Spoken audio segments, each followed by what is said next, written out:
Et pour parler de la situation au Soudan, nous sommes avec l'analyste politique Arin Zouzi, aussi producteur du JT diplomatique. Il est en direct de New York.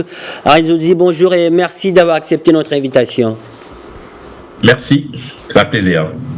Alors, un cessez-le-feu d'une semaine a donc été accepté par l'armée et les paramilitaires qui se disputent le pouvoir. Il est censé entrer en vigueur ce soir.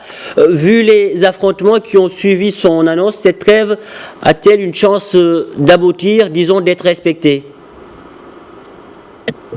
C'est un cessez-le-feu de plus, on l'a évoqué, une dizaine avait été décrétée déjà depuis le début du conflit, mais j'y vois quand même une différence significative. La première, c'est que ça a été signé devant des témoins.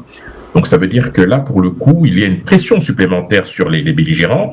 La deuxième chose, évidemment, ça a été évoqué dans le reportage, c'est la mise en place de ce mécanisme de vérification et de surveillance quadripartite, parce qu'il n'y a pas que les États-Unis et l'Arabie Saoudite, mais il y a également les deux camps, c'est-à-dire le camp du général Al-Fatah et celui de Hemeti, qui pourront ensemble vérifier de l'effectivité de ce cessez-le-feu. Troisième chose qui n'est pas non plus anodin, c'est qu'on demande enfin aux belligérants de se retirer, notamment des hôpitaux qui servaient parfois même de cible ou en tout cas de base arrière, et puis cela devrait normalement faciliter l'envoi humanitaire, comme en tout cas c'est le vœu du représentant des Nations Unies qui a plaidé dans ce sens.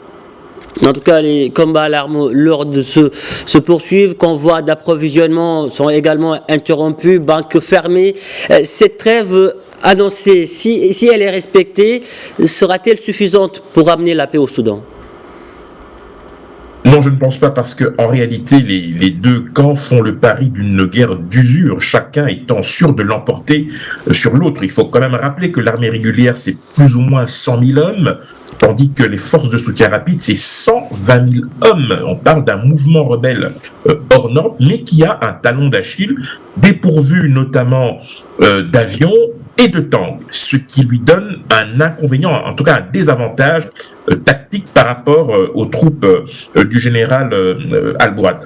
Cela étant, il faut évidemment explorer toutes les voies de recours pour éviter une internationalisation du conflit, compte tenu des dimensions hors normes du Soudan. Vous avez des pays instables comme la Libye et le Tchad qui pourraient être affectés par de nombreuses populations. Justement, Arin Zouzi, la contagion du conflit est aussi l'une des questions majeures de cette guerre soudanaise qui s'enlise. Comment les pays, vous l'évoquez tout à l'heure, de la région peuvent-ils contribuer à endiguer la violence pour éviter, disons, une généralisation du conflit ?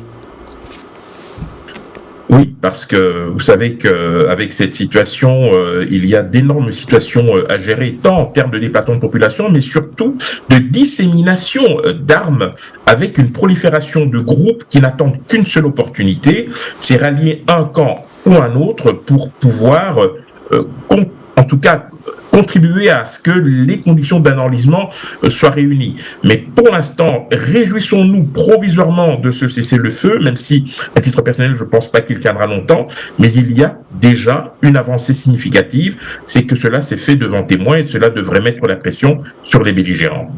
Arin Zouzi, selon vous, pourquoi l'Union africaine peine aujourd'hui à peser sur, disons, ces négociations ? Malheureusement, parce que les enjeux du Soudan dépassent largement le cadre continental.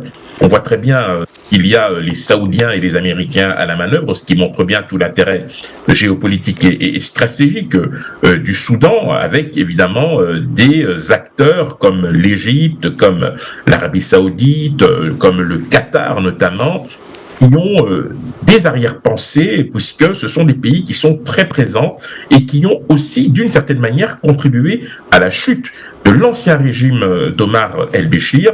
Et c'est donc une manière pour ces pays de bien rappeler que leurs intérêts sont importants et que par conséquent, ils ne toléreront pas que d'autres viennent les contrarier. C'est malheureusement la triste réalité et nous allons devoir malheureusement compter sur ces acteurs-là aux grandes dames des Africains qui resteront spectateurs. Arin Zouzi, merci. Merci pour toutes ces précisions. Je vous en prie.